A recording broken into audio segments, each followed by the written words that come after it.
Let's talk about a soul contract that we all sign when we come down here, speaking to the souls, because you're the only ones that'll be able to hear me. And let's reflect on predestination versus free will. So, if you don't know by now, you sign a soul contract when you come down here and you say that you are going to do a set amount of things.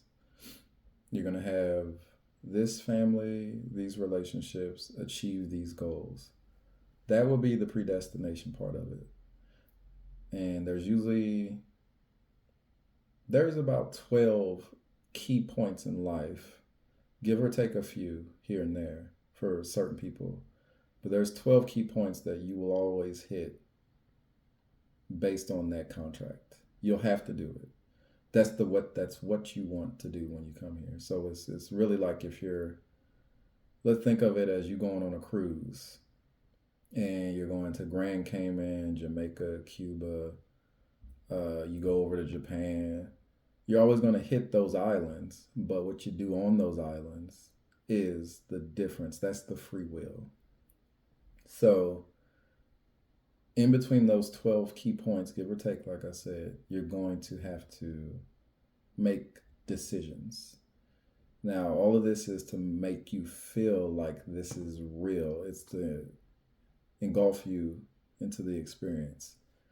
But if you understand that it's all predestined, you don't get too taken away from it.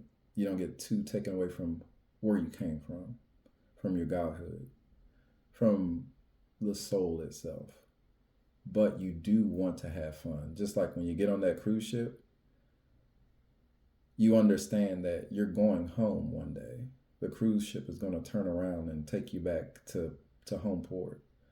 But you do want to enjoy those few different, you want to get on jet skis. You want to ride the horses when you get to Grand Cayman.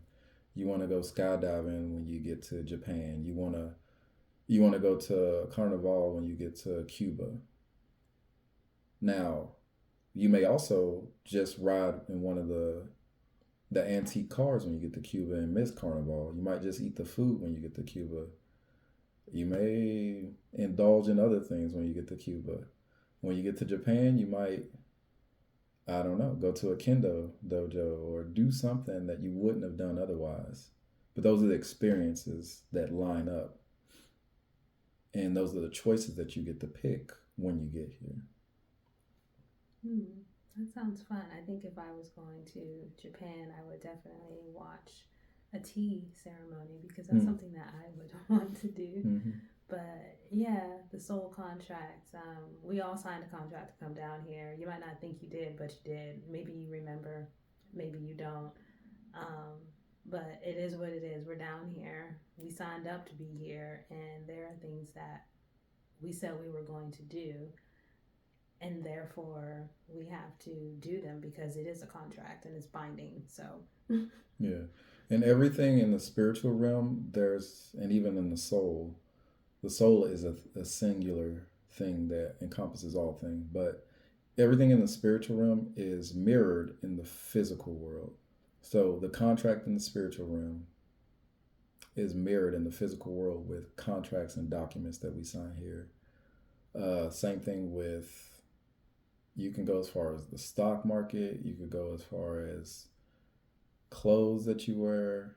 Everything is mirrored. The stars, the spirit and the physical world are a reflection of each other. And really, there is nothing outside of your spirit when it comes to that. It's just a reflection. But to get back on topic and finish this off, you do go back to home port. So you should never take things too seriously, but you should always enjoy them to the utmost.